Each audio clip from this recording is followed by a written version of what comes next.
Hello, hello, hello. Welcome to Royal Sussex Live. Welcome, one and all. Let's see here. Let me see who was here first. Okay. Gracie and Fawabi, thank you so much for being here first. There are no prizes, but you get major boasting rights. So you can tell everyone you know I was here first. Again, there are no prizes. Hello, Lydia Washington, Mary H., Susie Q, Marcia Ware, Juliet Holder Fowler, Joyce Anderson. Very good. Susie Q. I said that already, didn't I? Annie Bullard. It's worth saying twice, though. Annie wants to say hi to a few people. There you go. Also, am I correct to hear that? Let me see. Speaking of which, yes, it's Annie Bullard's birthday. My goodness, as I live and breathe. Yeah, happy birthday. Happy late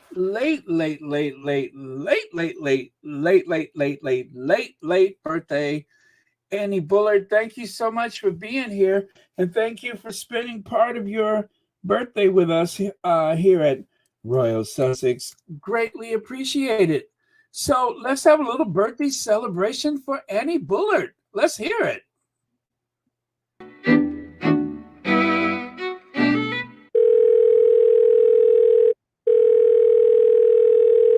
Hello, Ivy here. Hello, Ivy. Girl, the Duchess of Sussex won. Meet me at the Royal Sussex party. Serge Nelly's gonna be there. All right, Ivy out.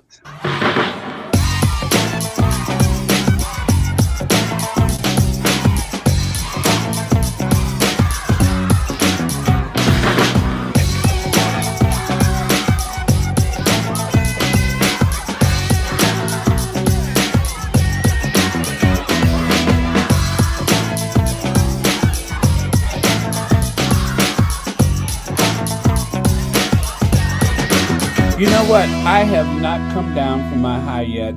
As you know, I. Oh, man. All right. Happy birthday, Annie Bullard. Okay. And let me go back here. There we go. Did I mean to be there? Yeah, I guess I did. All right. Happy birthday, Annie Bullard. Many happy returns of the day. Mama Jane, Shirley Kearney. Who else? Don Barnett. Let me see here. Okay, I'm just gonna scroll all the way. H. John Garcia. And High Days with CC. And BZ23, Joy Amore. Lucy Wen, Nobi D, Nadia Morgan, Cynthia Henderson, Nash Singby. Okay, I'm gonna go. Oh, look at that. Forget me nots. Emma D remembered Princess Diana's favorite flower. Forget me nots. Very nice. Hello, Rick. Marcia Delvies. Okay. Adrian Burrow. All right, so I'm just gonna go to the end so we can get started because it's so late for most of you all, isn't it? Hi, Nadine Burke, Beverly Poddington, Black Queen. Okay, so just when you thought every conceivable award has been presented, or they always come up with either a new award or a new category, or a new category for an old award. Well, in this case, National Television Award announced new category with Prince Harry among nominees. Full list of nominations. Well, I'll show you the list in just a moment. The 2023 National Television Award, or NTAs, will take place in September, and the award show has announced a new category featuring Prince Harry. The NTAs will face a huge shakeup later this year after the award show announced new category for 2023. Long list of nominations was released on May 22nd. I don't know how I missed that. And confirmed a new category would be introduced with the Duke of Sussex among the nominations. The new TV interview category features nominations including Prince Harry's interview with Tom Bradby, and that something Louis Theroux's interview, and of course, oh God, Hoghead Pierce Morgan something. Another new category for this year, the reality competition section, which acknowledges The Apprentice, and I think that's for Britain, of course, and the SAS, Who Dares to Win. I wonder what that is. SAS. I'm sure it's something. And the Traders, and many more. So, if you guys don't recall Tom Bradby was the one who asked Meghan how she was doing. And Meghan, of course, said, "Thank you for asking. Not many people have asked." Well, here are the categories right here. And you may recognize Prince Harry somewhere. Oh, third from the top. Harry, the interview. And that was with Tom Bradby. Now, a little history about Tom Bradby. Tom Bradby is a very serious journalist who has actually had some mental health issues of his own. And he has taken action to, bring more quality to his life. One more thing. Why do I keep doing that? Take a look there. The Light We Carry, Michelle Obama and Oprah Winfrey. Yeah, Oprah Winfrey might even win an award. Who knows? But, let me see who else is in that category. Yeah. So anyway, so Tom Bradby, if you might recall the sit-down interview that he had with Prince Harry, Tom Bradby, and of course, not able to qualify for this award, Anderson Cooper, and unfortunately, be favorite for just about every squatty when it comes to all the interviews that Harry had for Spare. Everybody knows Stephen Colbert was the best. Stephen Colbert, even without the audience, Stephen Colbert just had the right stuff. He is a brilliant man, and he is able to cut through a lot of nonsense when he's interviewing people, and really bring out the best of the person, and still he'll make sure that there is a very well-informed interview to be had. So you will learn something. Some people kind of dodge and block so much that you don't feel like you've gotten anywhere, but that's not the case with Stephen Colbert. So Tom Bradby came on a little strong, if you guys will remember, but he had a job to do because Tom Bradby, he makes his money in the UK. He's British, and that's where he butters his bread. So he needed to be as objective as possible. He could not go into that interview Harry's friend. In spite of that, I thought he came on a bit strong here and there in a very unnecessary way. And I was really troubled with that. I mean, I didn't want him to sit up there and throw softballs, of course. But at the same time, I wanted to give Harry a chance to explain his side of the story without being without having someone seemingly be a tool of the monarchy. That's guess what I'm trying to say is that he seemed like a tool of the monarchy. Yes, I know he needed to come off a certain way, but at the same time, I was a bit annoyed with him, and I don't feel like we have gotten really far. I guess the best way I can put it is I've watched Stephen Colbert several times. I would not go back and watch this if you paid me to do it. It was very uncomfortable for me. Hello, Anastasia, Isabella, Sonia Johnson, Corinna Reyna. Thank you so much for being here.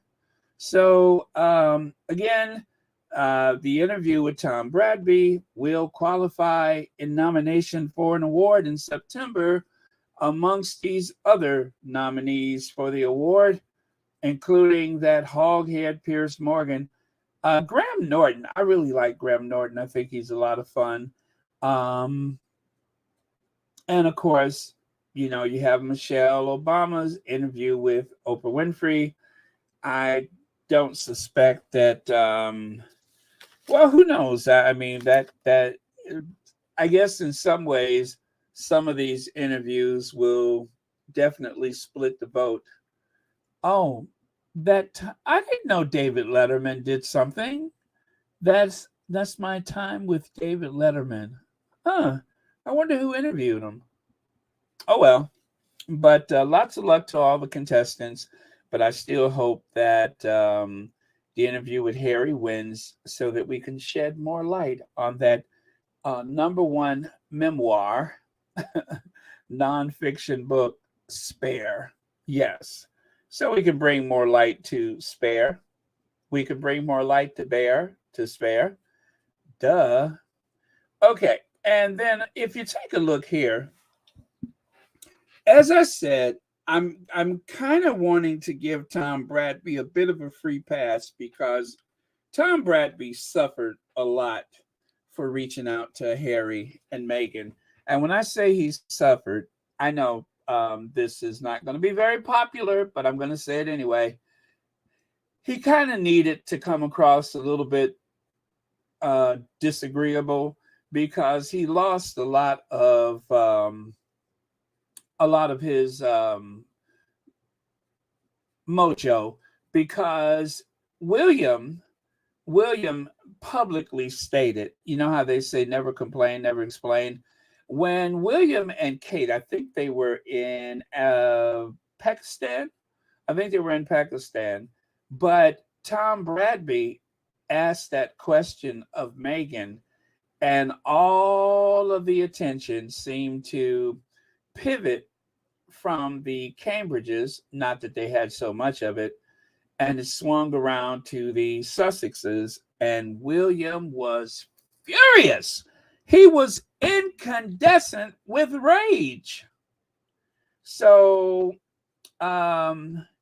anyway, he made this public proclamation that he would never work with Tom Bradby again.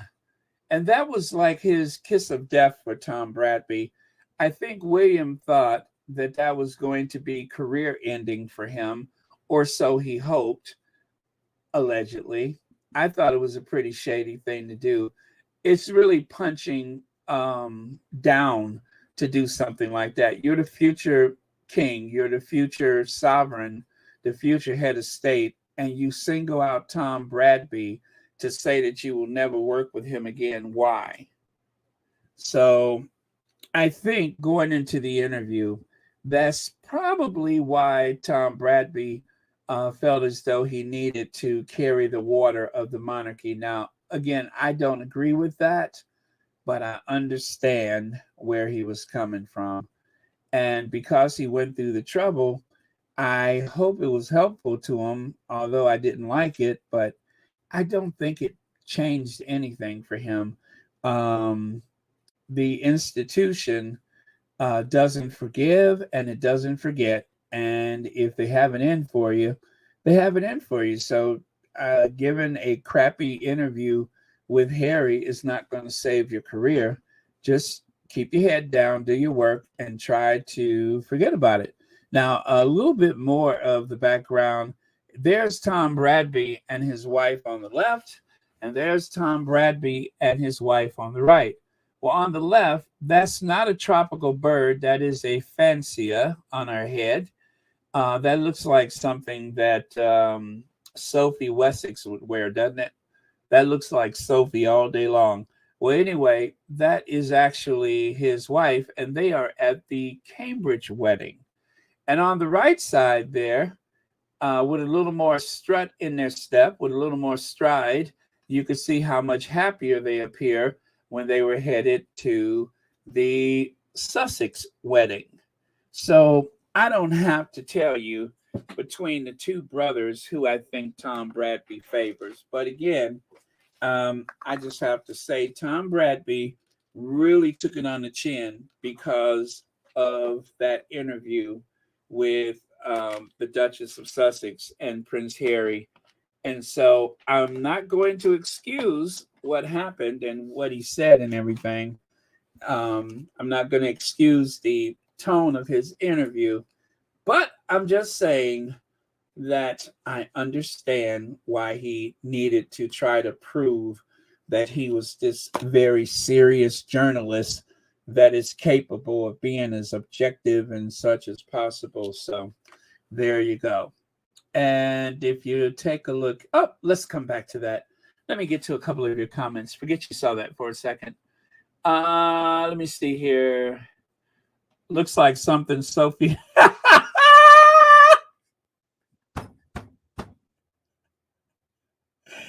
Red Label Confession and Reactions. You come out swinging, don't you? It looks like something Sophie ran over.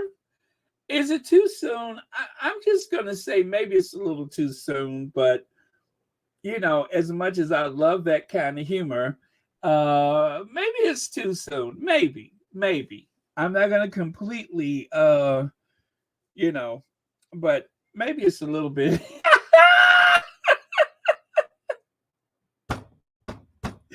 Woo! I love it. That's just messy. Messy. Let me see. I think the interview with Harry was mean spirited and aggressive. It seems as though Tom was joking to look, though Harry, what is that?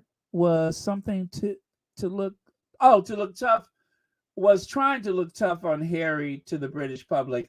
Yeah, Joanne Baker, I think so. I think so. It was a bit over the top. It was a bit aggressive, you're right. And you know, uh I I feel like he had to do that. He had to because if he wouldn't have been aggressive, then it would have been all about how he was trying to cater to Harry. And that wouldn't have helped either one of them. So that's why I said I think it was a bit pushy, but then it wouldn't have helped either one of them if he did not. I guess if Harry had to have an interview where someone was going to be a bit much, then it needed to be Tom Bradby. I mean, there's not many other that's I'm sorry, there's not many people over there he could have done an interview with. You see what I'm saying?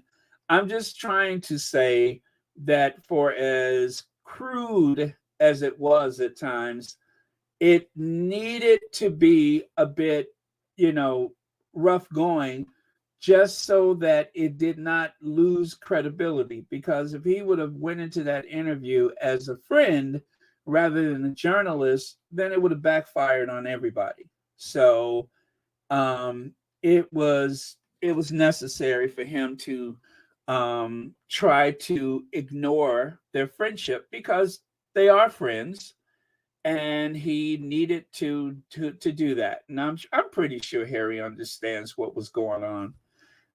The objective and overzealous not one and the same. He missed the mark by a long shot. Yeah, I mean, yeah, I get it. I get it. I'm not trying to be popular by what I'm saying. I'm just trying to say I understand. Let me see. Please move on to too much William and Tom Bradby.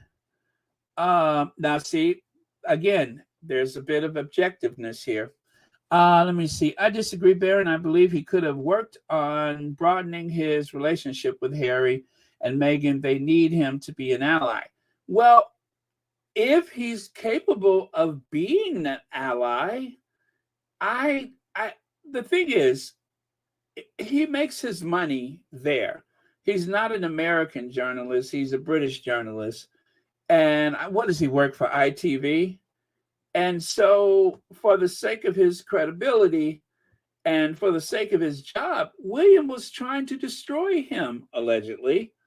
And, you know, I'm sure Harry understood what was going on, and I'm pretty sure that it did not end with them stepping away from each other as enemies. So yes, it was kind of hard to watch, and I don't ever want to see it again. But like I said, there was something that he had to prove to his audience, and if he had gone too easy, then it would have been a nightmare of another kind. Jacqueline Squash, the official chaplain of Royal Sussex. Good evening, Baron and Squatty family and moderators. God bless you, one and all. As always, God bless our Sussex family and Mom Doria as we continue to pray without ceasing for them. Much love, family. Thank you, the official chaplain of Royal Sussex, Jacqueline Squash. Okay, let me see. Yeah, let me see. Cynthia Henderson says, I don't think a person needs to be mean or snarky to be taken seriously as a journalist. He could have simply have been balanced. Yeah. Well, maybe that's what he thought was balance. Maybe he thought that was his version of balance. But like I said, I didn't like it, but I understood what he thought he needed to do. And like I said, uncomfortable to watch. And I was, going into the interview, I'm just like, I thought that was your friend. You know what I'm saying? I thought that was your friend, and he came off like some kind of attack dog. I totally agree. I totally agree. Marshall says, Baron, I see Harry telling Tom to be tough on him so that the British public would listen to what he. Marshall, that is brilliant. That's exactly what I'm trying to say. And I guess the words fail me, but that is what I'm trying to say. Had he been too easy, or if he had been too, you know, for lack of a better word, too friendly or too accommodating, then nobody would have watched the interview. And the whole point, I think, was to show that he was not getting a free ride at the expense of Tom Bradby. I don't think they walked away as enemies. Let me see. Anfu says Tom Bradby is a British-based journalist, and he had to do what he had to do. And we know how the slimy Waleses could be vindictive. Yeah, yeah, yeah. Because if it had he not, like I've been saying, I'll say it this last time, and I'm going to move on. It wouldn't have helped anybody if it would have looked like a casual conversation. Um, and everybody's interpretation of that is going to vary. So I think he did what he felt needed to be done. And like Ann Spoo says, I'm sure Harry told him, do what you got to do. Do what you got to do. The book was the best selling thing in Britain. And I cannot help but think that it had a lot to do with that interview as far as a certain sector of the population was concerned. Uh, oh, thank you, Lucy Wynn. Yeah, thank you. I mean, that's very considerate. Um, okay. Anastasia Isabella said, I said it and I will say it again. Someone is trying way too hard to get rid of. Ooh, yeah, let's get into that, shall we? Let's get into that because I have a theory about that too. Okay, one more. Fatima says that interview reminded me of that journalist from Cut Whoever interview Megan. I watched 5 minutes of that interview and I was over. Okay, thank you. All right. Oh, you think Anderson? Really? Now, okay, this is when I lose all fairness and objectivity. It was Stephen Colbert all day long. And even, I'm going to even say, even without the audience, Stephen Colbert It's just absolutely brilliant. Stephen Colbert, I think people forget that some of the most well informed, the most intelligent people that interview are the comedians. And I think Stephen Colbert is like the best out of all the night show people. And I tell you another one too, someone who's actually nominated. Where's that at? David Letterman. People forget how brilliant David Letterman is. And who else? Another comic that was like super funny and yet brilliant. And that, of course, was Jon Stewart of the Today of Comedy Central. So yeah, if we left it to the comedians to do these interviews, it would be a good thing. So let me see. Takoya Wood says, hello, everyone. Let me see. I hope that you guys are doing good and keep you and your family safe at work. Like always, I'm still going to listen. Oh, very cool. Thank you, Takoya, and thank you for being here. Hey, Big Mama. Big Mama says Stephen Colbert, and I'm going with Big Mama. Let me see here. Yeah, Mama Jane, always a bully. Always a bully. I just could not believe that. I'm not working with. Why would you say something like that publicly? You're supposed to be a what is that? The royal family is supposed to be what is that where they don't ever show their opinion? They're supposed to well anyway. And I think that was highly opinionated. He went after Tom Bradby because he exposed some of the things that was going on with the Sussexes. I don't even think he set out to do that, but he had been through mental struggles of his own, and recognizing the pain in our Duchess's face and knowing that there was a lot going on, he gave them a chance to use their voices. So and that's it. So let me see here. Yeah, never explain, never complain. Absolutely. Stiff upper lip. Well, you know how they used to say you never know what the queen is thinking. She would hide her opinions and all that kind of stuff. Thank you. Black Anonymous says Royal Sussex, they are supposed to be neutral. How come that word failed me? They're supposed to be neutral. Well, let me take a sip of water.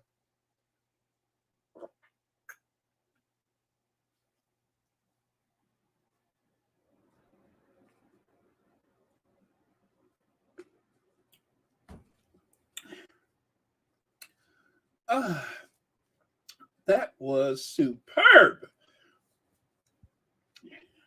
Little block of ice in the bottom. Oh, wonderful. Nothing more rejuvenating than some good, fresh, sweet water.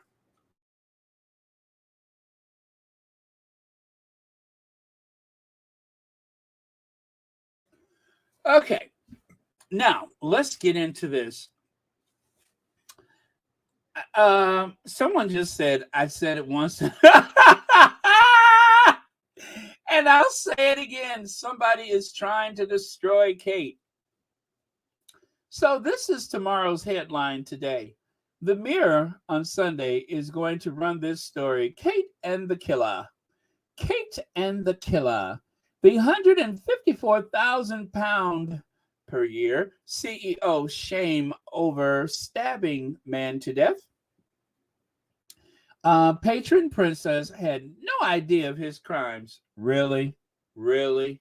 You mean to tell me with all the intelligence people and such at the what do you call beck and call of the royal family, they had no idea? Really? YM Droid says that hat is what happens when the other silky chicken get out of line.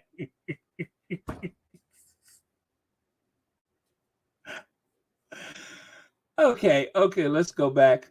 Um, yes, yes. That head is what happens when the other silky chicken gets out of line. Camilla makes the man.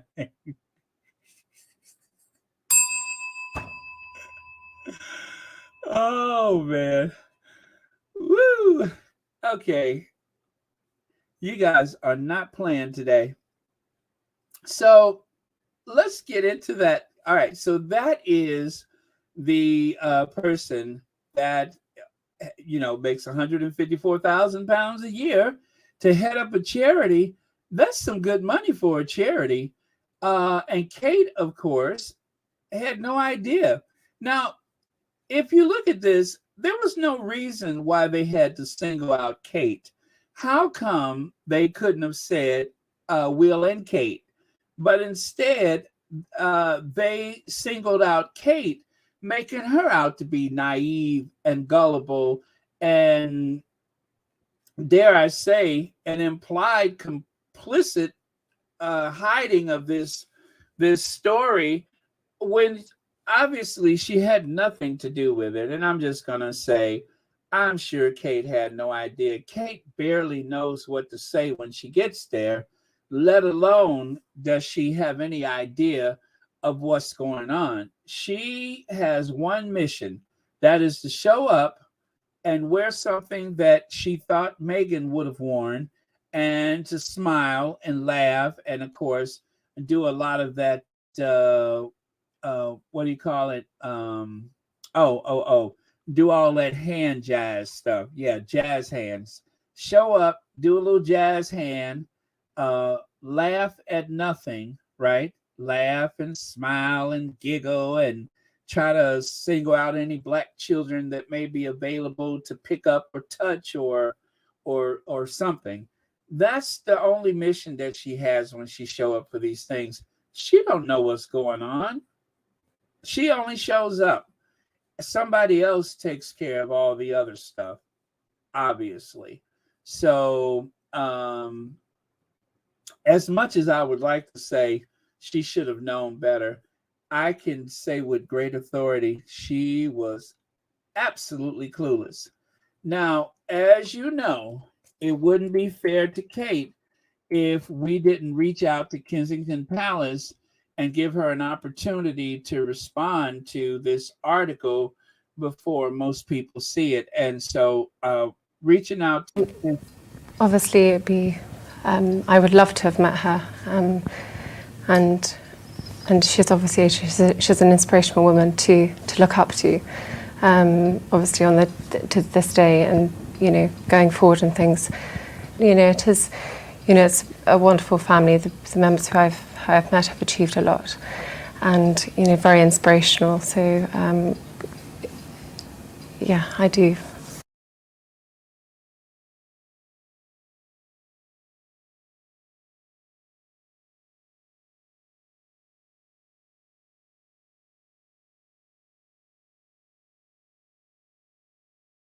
Okay, so, I just almost knocked over my computer trying to kill a mosquito.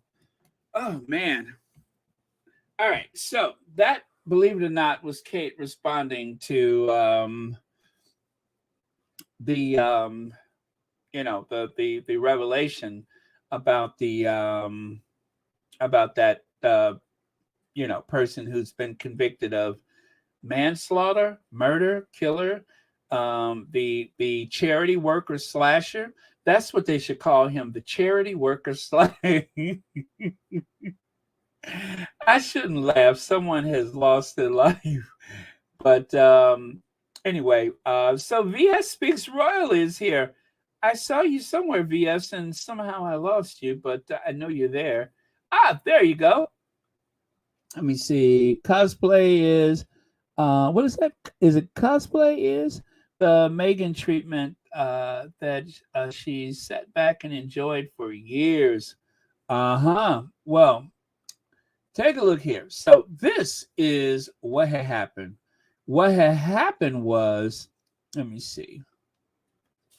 Paul Carberry, Chief of Action for Children, stabbed a father-to-be on a train 5 times and wounded another, according to the Sunday Mirror last May. The killer charity boss, 60, was pictured shaking hands and grinning with Kate and William during a discussion about teaching children emotions. Uh-oh, is this the early years? Carberry was 16 when he chased John Murray, 21, and two pals through a train carrying Scottish football fans to London for a match against England in 1979. Reportedly brandishing a flick knife, he slashed Michael McBain, 22, who was asleep on the carriage floor before killing John, who was trying to escape through a locked door. The court heard Carberry, a member of the rough Glasgow-based Govan team gang, had been drinking beer and vodka when one of his cronies touched a female person on the train. I don't want to use the other words, but touched is the right word, not all the way, but just that's what it says. Anyway, John headbutted Carberry following the incident before the charity boss slaughtered him in front of horrified football fans. In defense, Carberry said he had confiscated another man's knife and remembers nothing of the attack. In December 1979, age 17, he was found guilty of murder and served time at a youth jail and in adult prison before being freed in 1985. Survivor Michael McBain is now married, father who has he works as a joiner. I think that's a carpenter. He works with wood. I think that's what a joiner is. He works as a joiner, and he told the Sunday Mirror, "You've got to think about the family that was left without a son. John's baby was born shortly after his murder." His fiancee, Mary Manley, said, adding, he was delighted at the thought of being a father. Murderer Carberry was head of the AFC Scotland when he met Kate and William before taking the £154,500 a year job as head of a charity which provides practical and emotional care and support for kids. AFC said the palace was informed, about Carberry's murderous past when he became CEO in March. It is unclear if they were aware when they met the killer last year. There is not a single mention of the killing in any of the charity literature. I should hope not. And Carberry was never spoken of in public, claiming did not want to open up old wounds for anybody. That's a weird choice of words, opening up old wounds. But so apparently it was made available. The information was made available to Kensington Palace. However, it is unclear whether the Cambridges had any information about it. So, interesting, huh? Very, very interesting. This goes to show that Kate, who cannot seem to keep a personal assistant to save her life, could have used someone capable and knowledgeable to work with her had she not chased all the others away. Had she not chased all the others away, if she would have had somebody capable working with her, maybe she would have found out about it rather than have someone mention it and embarrass her with the tabloids like this. But I just could not think of it, though. Who would do such a thing? Who would bring something like this out into the open in the 11th hour without any warning or provocation whatsoever? Sonia Johnson says, Baron, it goes to show the double standard. Had it been Megan, she would have been labeled like words you can't say. You got that right. Let me see here. VS says, yep, the Rhoda wanted to tie Megan to Jack the Ripper. Yep. And to ISIS. Don't forget about that. Don't forget about that. Megan helped facilitate ISIS through a charity. So let me see. Baron Harry no longer there to take the fall for William. So who was there? Kate. She is the new Harry. Oh man. Oh, thank you, Carolyn Soares. Oh, did I forget? Forgot. Did I? Yeah, I did use the spray. Ethan's husband says, "Killer charity boss." How about that choice of words? Open up old wounds. How about that choice of words? Let me see. It is unclear if they were aware when they met the killer last year. I shouldn't laugh, but it's the way they use the words. Um, let me see. It is unclear if they were aware when they met the killer last year. They say it so matter of fact. There is not a single mention of the killing in any of the charity literature. Why would there be? Why? Why would you mention that in the literature? I mean, who would mention in the literature? Oh, and by the way, the CEO of this foundation actually committed a vicious homicide and gravely wounded another person. But thank you for your donation. Who mentions something like that? You know what I'm saying? Why would that be in the literature? Who writes this kind of stuff? That's what I want to know. Who would add to the literature? And by the way, Mr. Carberry was actually convicted of a vicious homicide back in 1979. Thank you for your contributions.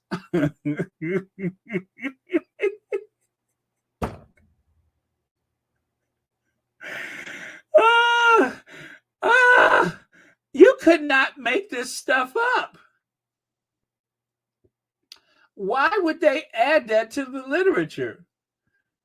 And it says here, Carberry never spoke of it in public. Gee, I wonder why. Why is he not going around telling everybody who will listen, did you know about the homicide I committed back in the 1970s? Yeah, it was the late 70s. Everybody was doing it. Why would they expect him to mention that? Who writes this stuff? Gracie, thank you so much for the supers chat. Yeah, I do. Poor Kate was struggling with them. Yeah, I do. Wait. Let's do that. Yeah, I do.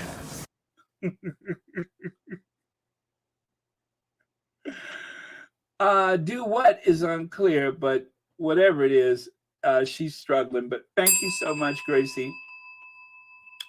So let me see. Joanne Baker says, so funny when they said it's unclear if Kate and William were aware when they met that tequila last year. Oh, I'm telling you, the wording of this article is bizarre. It is absolutely bizarre. Last May, the killer charity boss, 60, was pictured shaking.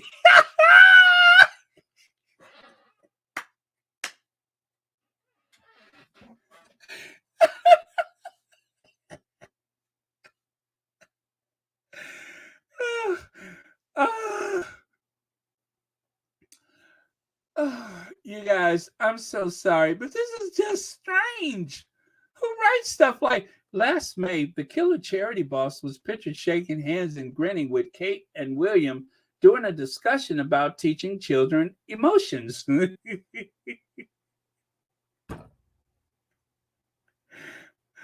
Oh, you know what? I hope Kate enjoyed the time she has spent as the Princess of Wales because I don't know if she's going to make it to Queen. I don't know if she's going to make it because it's not enough that they mentioned it, but the fact that the person who wrote this makes it sound so matter of fact, like it is just the cost of doing business. Oh, well, this stuff happens with Kensington Palace all the time. Doesn't everybody go through this where they shook hands and was smiling with the killer charity ball?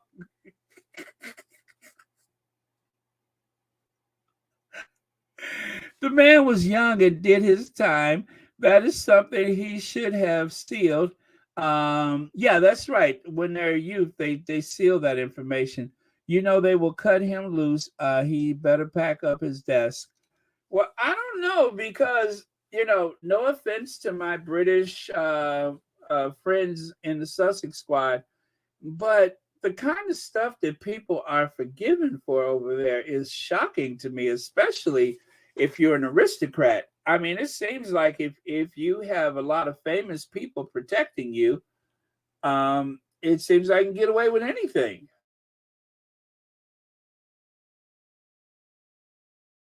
So, I don't know that anything's going to happen to him. But Lydia makes a good point. He was a kid at the time, and yeah, it's only because of the high profile people that he's involved with. But you know what though?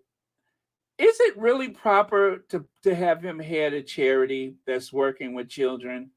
Maybe that's a bit problematic. Maybe that's something that should have been thought through before they put him over a charity with children. Not to say that there's anything about his situation that would cause harm to anyone, but it just, maybe something else, but I'm sure he doesn't work directly with, you know, I think that was a one of, and that he probably has turned his life around and he shouldn't have to pay for that the rest of his life. But like the article says, think about the family that lost the son, the child that will never know their father. That is something right there too. So wow, very weird article for the Mirror. And like I said, I wonder how in the world did this make it into print at this particular time. VS says they're trying to get cosplay out of the fam by any means necessary. Thank you for your donation. Come again.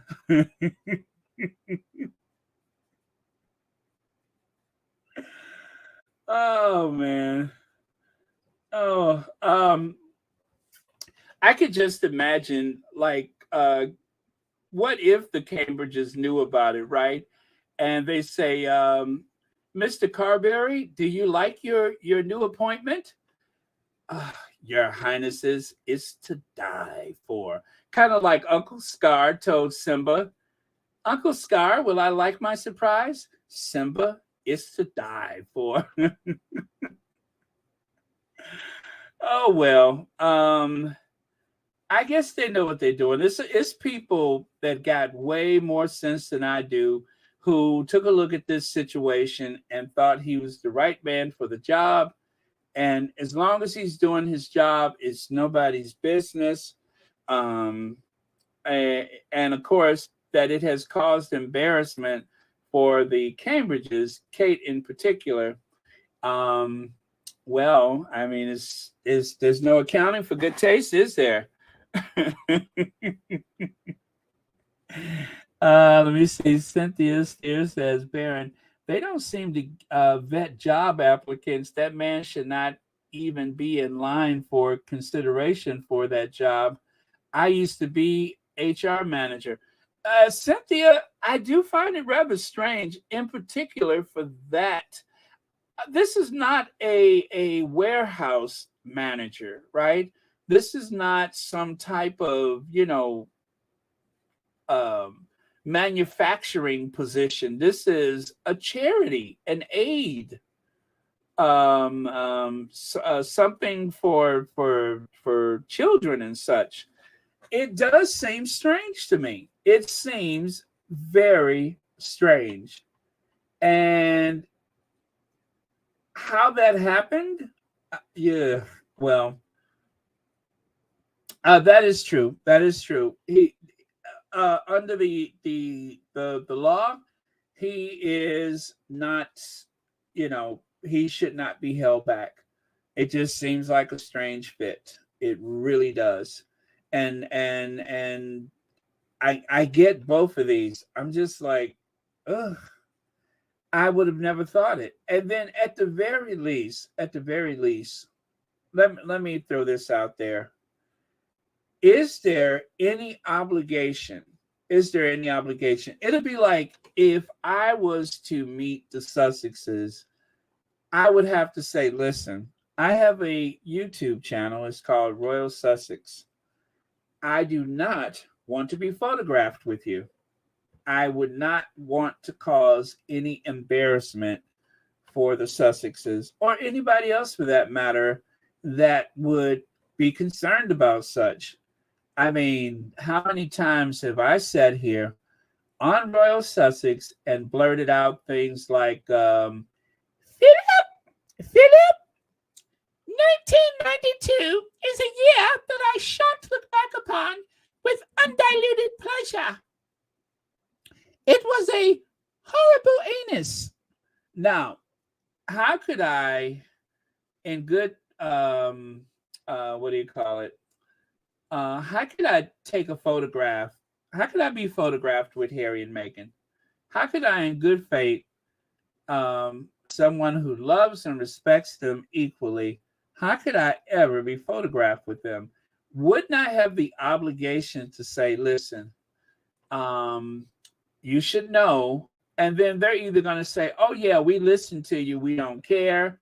Or, yeah, you got a good point. See you later. But keep up the good work, right? Try to lay off my grandmama. All right. That's the obligation. That is the obligation. 1992. I mean, how would Harry explain that to people if they were to open up their computers and all of a sudden they hear a voice from the great beyond? It's a year that I Philip. How would they explain that? I couldn't do that. I would have to say something. So this is why I'm saying, yes, he's paid his debt to society, but now look, it's just not that easy. I mean, unfortunately, some of those things are gonna follow you. So I feel for him.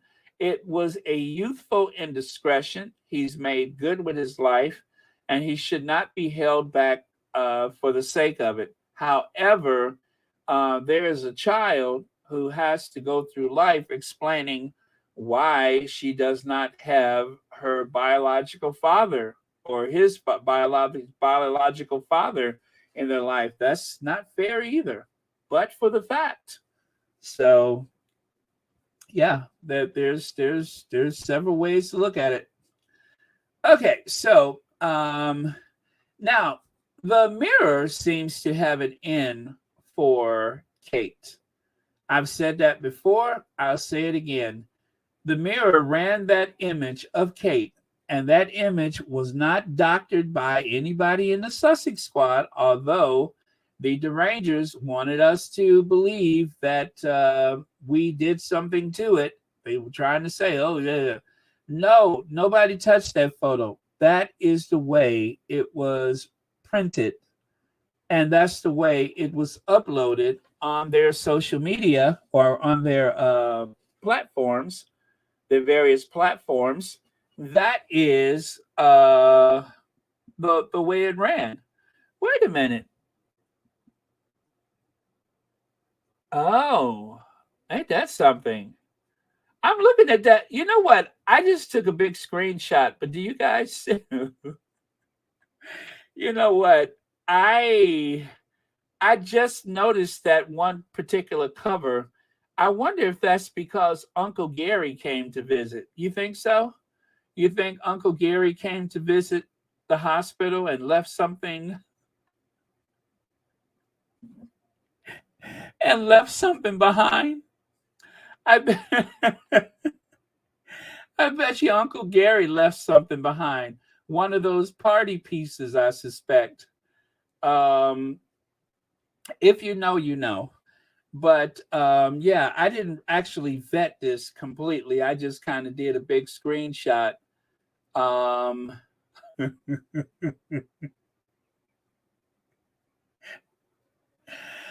but if there's anything else that you need to know, that they have it in for Kate, I guess you know. I guess that explains it right there. But they took those photos of Kate. And actually, the thing is, they didn't actually touch up the photos. I don't think they photoshopped the photos. They presented the photos just as they are. And Kate looks like Granny from the Beverly Hillbillies. She literally looks like Granny from the Beverly Hillbillies.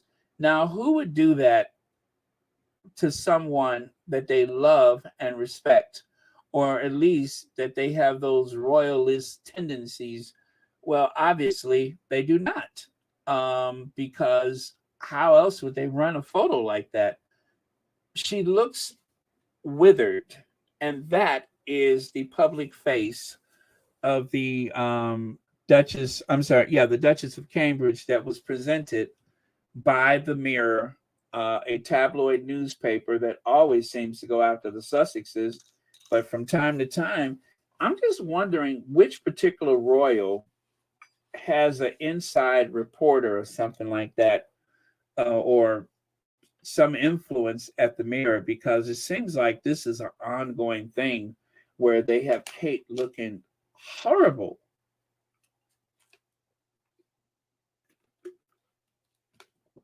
Whether picture or print, they seem to have it in for her. Oh, wait a minute. I think I just figured it out. Hello, is this the Daily Mail? Senior Royal here. Well, maybe she dialed the wrong number. Maybe that someone dialed the wrong number. Now, of course, this is not the actual events because obviously the Daily Mail and the Daily Mirror are two different papers, but I'm just saying this is not actually how it happened, but I believe the scenario may have played out like this. I don't know which royal would have called, but we all know that the calls are coming from inside the royal family. The calls are coming from inside the house. So somebody called over to the Mirror and say, listen, did you know? Did you know?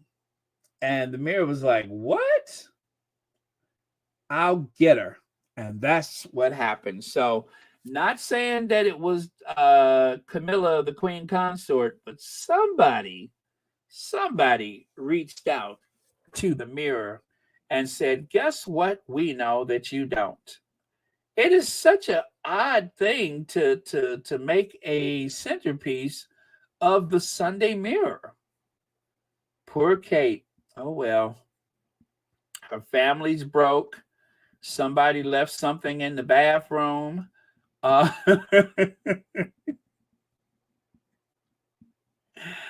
and now she's taking pictures next to the charity slasher. Poor Kate.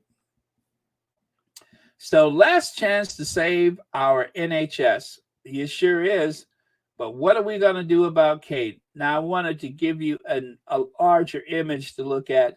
That is what they put out there. That's it. I did not do anything to it.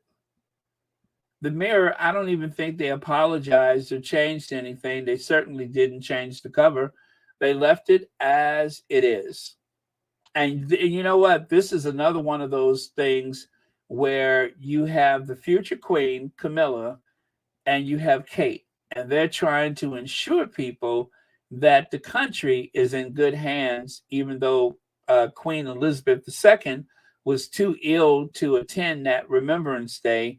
So rather than featuring the next queen, they decided to feature Kate. And they kept doing that day after day after day.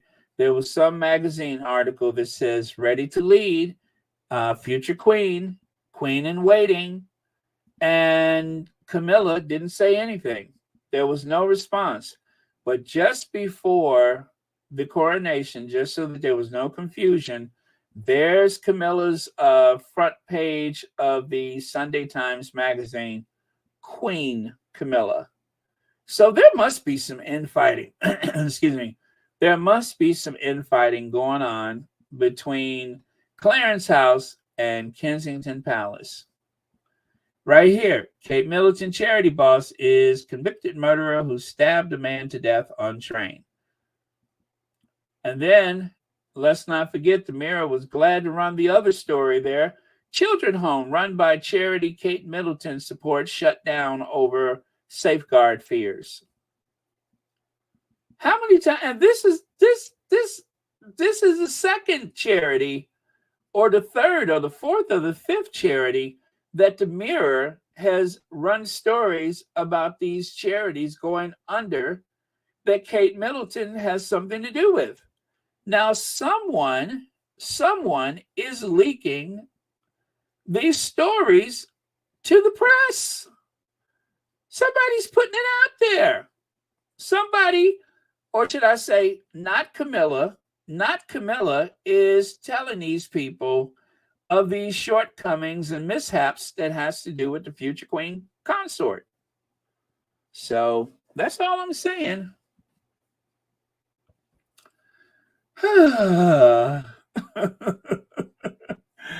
Okay, to your comments. Let me see.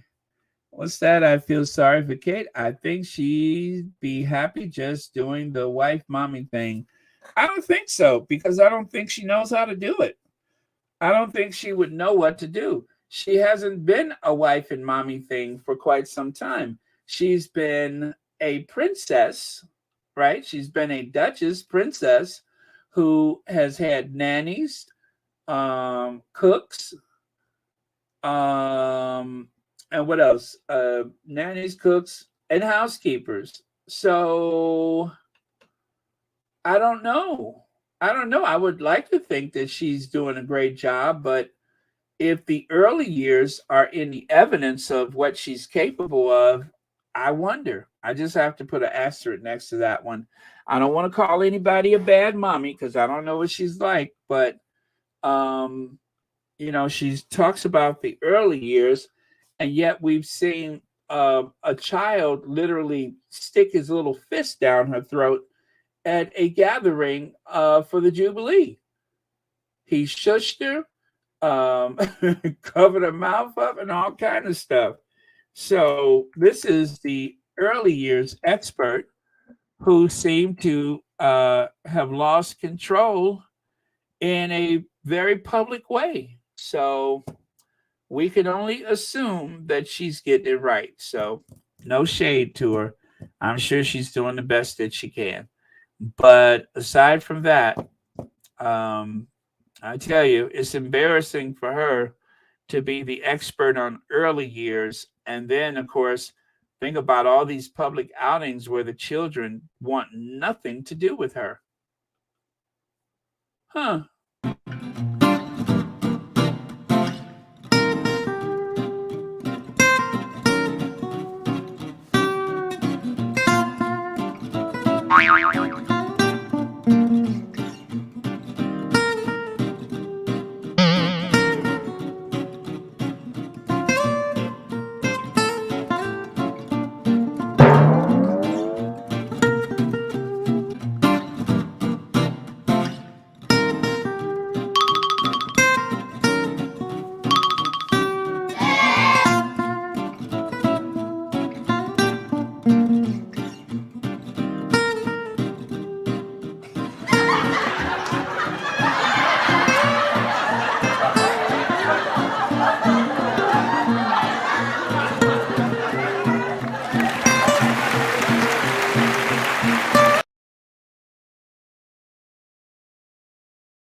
Oh, sorry about that. I was making an obnoxious sound just a second ago. But yeah, so um, to Marcy Foreman's point, yes, she does need some help because remember, if Kate had an assistant that would stay with her for a period of time, she would have someone to help vet some of these situations. But she does not. She doesn't keep anybody around that long. She doesn't seem to have any good girlfriends. She doesn't seem to have any staff that wants to stay with her for the long haul. So anyway, this soldier, I believe he's a Russian soldier. I think so. Um, anyway, as you can see, he seems to be a bit bored of the situation. He's standing out for all the wrong reasons, just like Kate. But check this out. Now, I can't say his name because right now his situation is a little red hot, right? And if I say his name, then I have to go through all the trouble of waiting until the people at the platform realize that I'm not saying anything wrong. So this is the same thing that happened with Andrew. And of course, his friend who died mysteriously when he was remanded to the custody of the federal marshals. So I have to just say, he who I dare not name. Um, this is very unfortunate. This is very unfortunate. However, I hope that something finally takes a bit of the heat away from the Sussexes because there is so many things going on that they could talk about. And I don't know this person, so I have no opinion about his situation except it is a bit weird, right? And there is some videos making their way around the social media um, that shows a very awkward situation where you would have thought it was, father and son out at a restaurant having lunch, only to find out it was a television star and someone else. So I'll just leave it at that. Now, enters Dan Wooten. I told ITV about that person whom I shall not name with the colleague in 2019 and urged them to take action. And of course, they did not. And so, even though this situation is very, very serious, it's a bit worrisome that Dan Wooten throws his weight around and is more than willing to make threats against people in order to get them to do things that they otherwise would rather not do. Like, for instance, let's say that you have been negotiating leaving royal duty for months, right? You have talked to the queen about it. You've talked to your father about it. You've talked to several people, the aides, the fly, the bee, and the wasp. Everybody knows about it. Somebody leaks the information. Someone who may have just received the Royal Victoria Order leaked that information to the press, and Dan Wooten gave them 10 days to tell the story themselves. Otherwise, he was going to tell it. And then after the Sussexes were forced to say that we're stepping back, what happens? They are viciously attacked by the press and accused of not telling the Queen. This is the worst things in 85 years, blah, blah, blah, blah, blah, blah, blah. So I'm not comparing the two situations. I'm letting you know what Dan Wooten seems to be capable of. And this is a classic Wooten. Now, eventually, the story may have come out, maybe not. I don't know. If something has gone wrong or something bad has happened, then obviously it was, bound to cause problems. So right here, this is a tweet from Dan Wooten. Woke ITV CEO Carol McCall happily gets rid of Pierce Morgan, Jeremy Clarkson, Carol McGriffin, and Jeremy Kyle, but allowed her senior executives to leave this person in place for 4 years. Let me see. This was the reason I left ITV in November 2019. So he says, so he says, so he says. I would imagine that Dan Wooten has plenty things that he can say about plenty people. This was common knowledge amongst the people within the industry. I repeat, this was common knowledge. This was common knowledge amongst people in the industry. People who were affiliated with that show knew all about this and nobody said anything. Okay? Common knowledge. Right here, to clarify a couple of things on that person whom I shall not name, there was never a super injunction. But when I went to ITV management with the story in November 2019, they refused to launch, allegedly, an investigation, even though the runner was deeply unhappy. Runner is kind of like an intern, or it may even very well be an intern, but this is someone who was there as kind of like an associate producer to get coffee and to do little grunt work that nobody else wanted to do. Unpaid or very poorly paid position. So even though the runner was deeply unhappy, huge questions now for the ITV manager. And I do believe that's the one who told Hoghead, oh, you want to run out the studio? Don't come back. Let me see. Dansbead one, thank you so much for the super sticker. And thank you so much for watching Royal Sussex. Happy, what is it today? Saturday. Happy Saturday to you. Thank you so much for being here. So, yeah, the sad little man seems to be capable of a lot of things. And it can be very detrimental for someone to cross him. And again, we all know of his history with Carolyn Flack.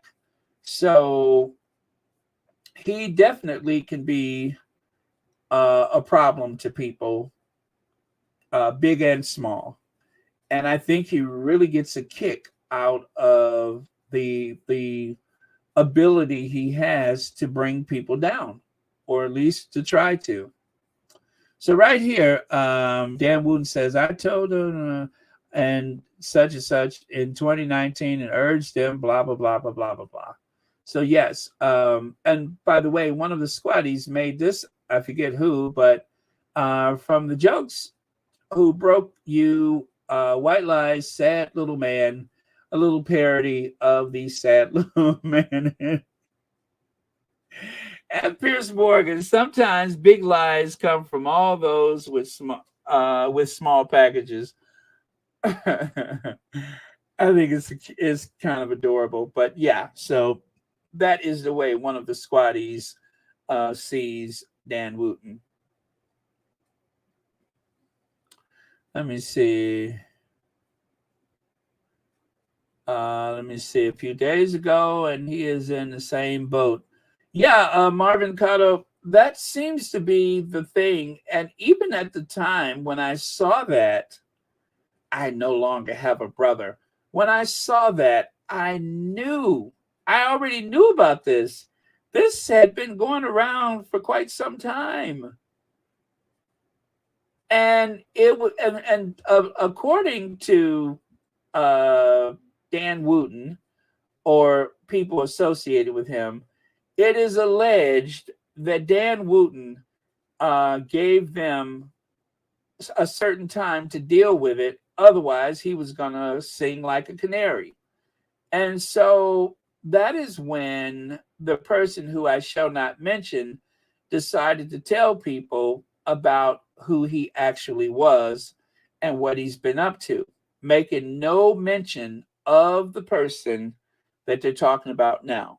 So the person whom I shall not mention said that he was playing for the other team, but he did not say, you know, who and any other information about that person. Well, now, um, as time goes by, this story is going to be red hot. And like I say, it would be very interesting to see if they will leave the Sussexes alone to some degree, not completely, and deal with this situation, which seems to be multiple stories in one paper in one day. So, yeah, they're going to run with this. It's the big scandal right now. And of course, this was something I did not know. Loose women were put in an appalling situation too here. They had to try and deal with the situation, the person whom I dare not speak of. The person came over to their show when he was moved to their show, who was essentially breaking down after their relationship ended. Again, IVT management, I'm sorry, ITV management did nothing to help them.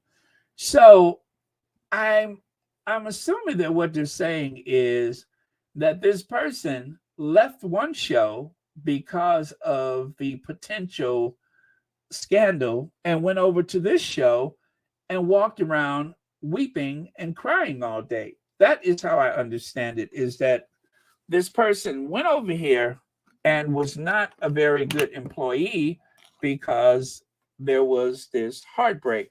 Now, according to what they're saying, is that at the time, ITV did speak to both of the people involved, and they both denied that there was anything to it. However, with the person whom I dare not name has just said that there was something to it. So something was not right then, or something's not right now. But whatever it is, at the time, they really had no basis to do anything about it because everybody said nothing happened. And so, since nothing happened, how about you just go over to Loose Women and stay there with them, and he'll stay where he is, and never the twain shall meet, right? And that's how that happens. So it is going to be messy in those Twitter streets this week. Let me see here. Oh, wait. Oh, I know what I'm looking for. I love the Queen.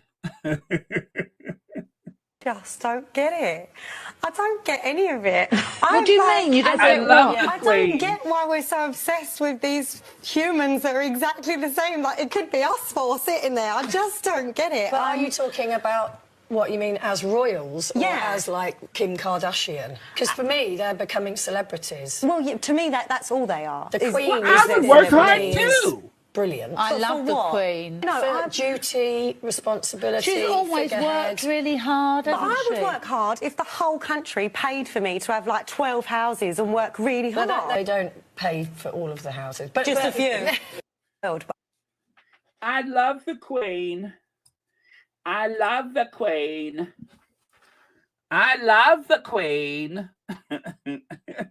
What a kiss up. I love the Queen.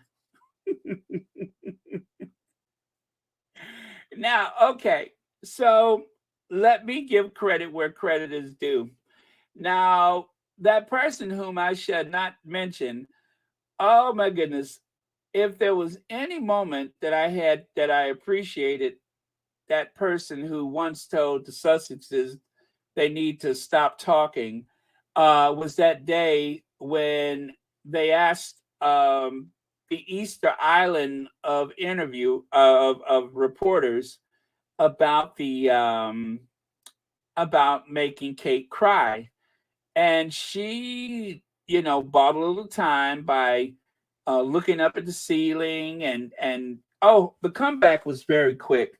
I'm telling you, Camilla Tominey is very polished when it comes to BSing.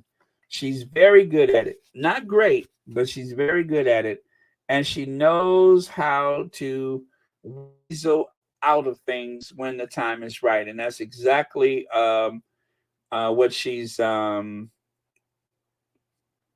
was able to do with this situation. So she weaseled her way out of it. It wasn't convincing, but she's very good at dodging stuff. So if I can only mention one or two things that I would say, at a certain point I could appreciate that person, it was this day. But otherwise, just like the rest of them. Just like the rest of them. And then there was times when I almost thought, I said, wait a minute, is that Lady C? How come you rarely ever see the two of them in the same room? Like, for instance, Lady C always seems to be via satellite or by the Zoom. How come you never see the two of them in the same room? So I was wondering if that was Lady C in disguise, just asking for a friend. You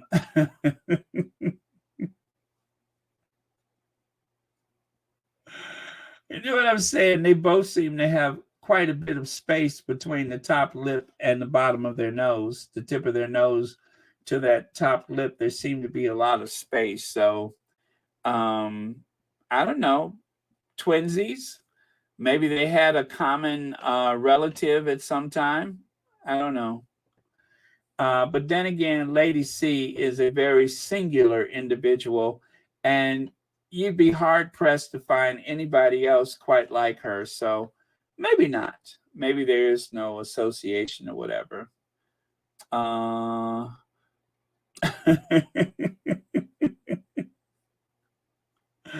Right? Who's Lady C? I decided that I would reword that. It doesn't say duck you, Putin. It does not say duck. It says something else, but I covered it so that it would be kosher enough to share with you guys. So just imagine what someone from Ukraine, as you can see the colors of the Ukraine flag, just imagine what someone from Ukraine would say if they had an opportunity to speak directly with Putin. So, duck. Duck. I changed it to duck. And then here, the extraordinary trump card held by the late Queen's dresser, Angela Kelly, has a letter from Queen Elizabeth II giving her approval to publish 3 books, friends claim, after her personal and second, that's the name of the book, personal and second memoir, led King Charles to insist she sign it. Oh, the first book was her personal memoir, and then she had a second one, and so that's why she signed the NDA, and she decided she would do the NDA and take an official royal residence for life, as opposed to depending on money from a book deal. So I don't know. If I was her, I probably would have took the house. I mean, you get, protection and all that kind of stuff. So it might be a good deal for the dock worker's daughter. Yeah, the dock worker's daughter has done good. I mean, who would have thought that someone whose father worked the loading docks would be such a close and personal assistant to the Queen? So they put a lot of makeup on Charles, don't they? And I think he needs something for his top lip. Always looks like it's got a bit of a rash. I don't know what that is, but he always looks like he has a bit of a rash on his top lip. Raise your hands, right? Raise your hands if you kicked Trump's behind so hard you fractured your foot. Joe Biden actually did fracture his foot, but it wasn't from kicking Trump. But otherwise, Keep America Trumpless says, what is his name? Chris Evans, Captain America, Keep America Trumpless. And with that, you guys, I think, I almost forgot about this one. People have been adding photos of Kate being awkwardly ignored by people of color, mostly children of color. Well, here's another one where Kate was trying to make eye contact and somebody wasn't having it. She was trying to make eye contact, and this lady was like, nope.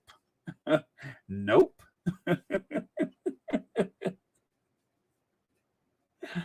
I'm going to have to go through my archive and try to find how many photos I have of people saying nope. Yeah, I'll do that. That'll be my project for next week, is to go through my little archive and find as many nopes as I can find. And so let me see. Oh, there's one more. Nope. Not. The devil is a lie. Not. Oh, man. So did you guys see that video of Harry and the Apache? Did you guys see this yet? It's been all over social media. If you haven't, I can't share it with you here, but it was an ABC News story, and people have been sharing that about the crowd here in the U.S. that did not know that they were being entertained by Prince Harry, Captain Wells. This happened today. Finally, is it LSU? Went to the White House. Remember, they had all that tension about Jill trying to invite both teams. Well, it looked like they worked out their differences, and they did go. And I'm glad they worked things out because, oh yes, good night. 4:38. Yeah, get some rest. I'm done. I'm just about done here. So yeah, please get some rest. Oh, Lydia has added the link for the Apache helicopter. So if you guys want to see that, again, Lydia has added the link. It's right there. I'm going to try to put it at the top of the chat.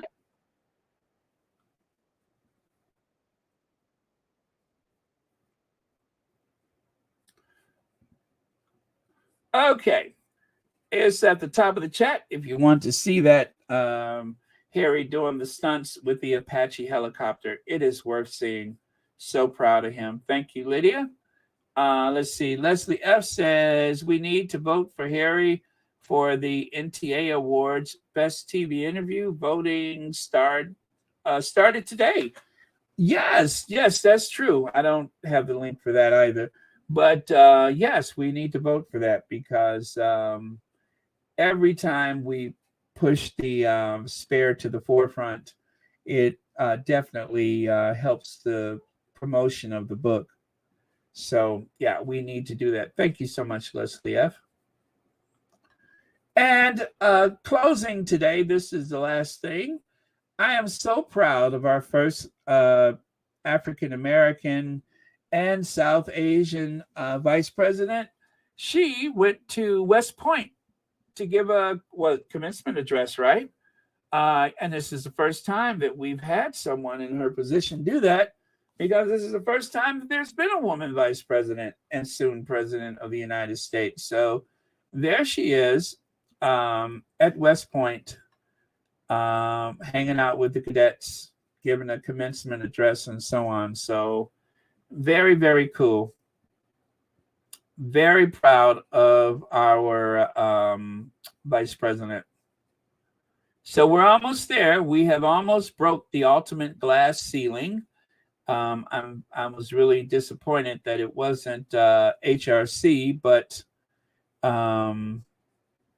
I intend to support Kamala if that's where she decides she wants to go. I will be here to support her.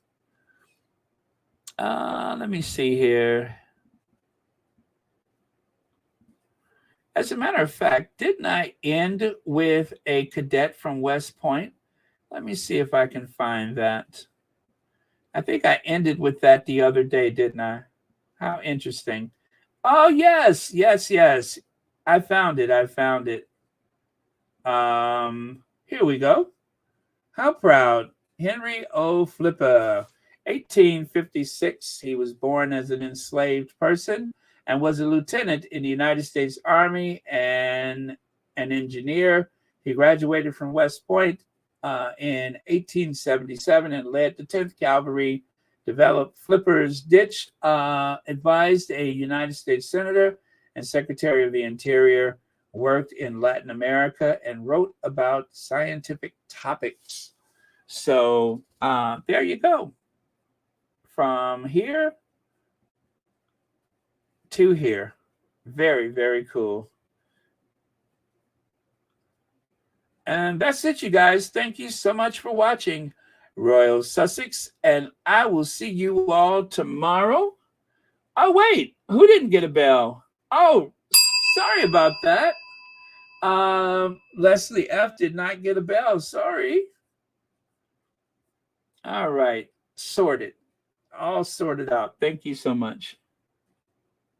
Yeah, I think I was too busy looking for this. Oh, my apologies. Okay, let me see here. Yes, good night, Judy. Thank you so much.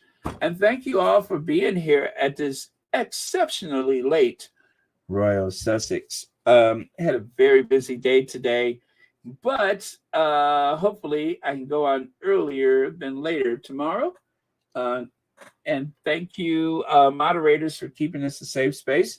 And thank you all for your very generous and thoughtful contributions to Royal Sussex. And yeah, that's it.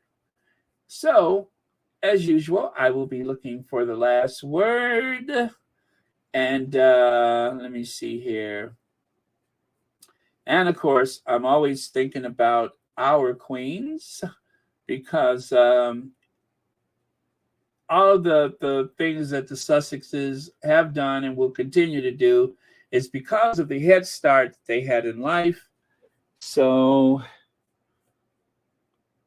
you put something in, if you put good in, you'll get good out of it. So, okay, that is our last word for today. Lydia says, good night, all. Thanks for joining. Please like as we depart. Yes, like, share, subscribe. Thank you all for watching Royal Sussex. And okay, whose ever birthday it was, happy birthday again. Like I said, it's been a long day. I know it was Annie Bullard's birthday, but yeah, it's been a long day for me. So happy birthday, Annie Bullard. Many happy returns of the day, and we will see you again tomorrow.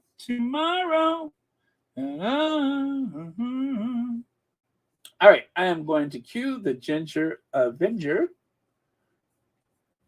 and then I'm to say good to you all. Let me see.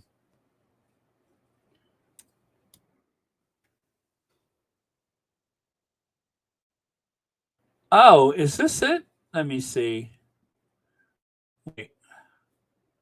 Oh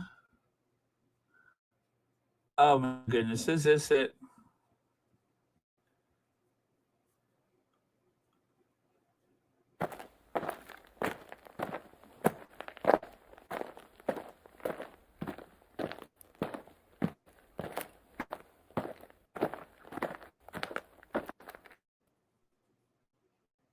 Here's what I think is happening, right? If I say Royal Military Service to you, then partly depending upon your age, but generally speaking, the first person you will think of is Prince Harry. You would recall, for example, that footage of him when he was being interviewed on telly and an alarm went off at Camp Bastion in Afghanistan, and he tore off the microphone and legged it. It made me go weak at the knees. It was quite a beautiful moment, actually. And again, I don't want to have a big conversation about militarism or indeed Afghanistan in particular, which is in the news for very different reasons today. But if again, if you've served. You can put me straight on this, but he, to me, like a soldier. All right? And he was in the thick of it. He wasn't at arm's length. I think Prince Andrew's service in the Falklands as a helicopter pilot was the real deal, actually. But he didn't rise to admiral through his quality of military service. Poor old Prince Edward had a crack at joining the Royal Marines. Didn't work out very well for him. I don't think Princess Anne did anything, and Prince William essentially flew search and rescue helicopters in Wales, albeit under the auspices of the RAF. So I say military service to you in April 2021. Royal military service. Who do you think of first? Yeah, exactly. It's Prince Harry, right? So how ridiculous would it have looked if he was the only one there not in a uniform? I want to dress up as an admiral, Mummy, said Prince Andrew. Oh, Andrew, please sit down, said Her Majesty the Queen. I am as qualified to speculate upon that conversation having occurred as any of the people who will be getting paid a few quid to pop up on your telly this weekend and share their royal expert insights. That's why it's happened. Because the Queen has surveyed, in her wisdom, this strange state of affairs, and she has concluded that it would just look daft for the only member of the royal family that people automatically associate with the army to be the only member of the royal family not in a military uniform at Prince Philip's funeral.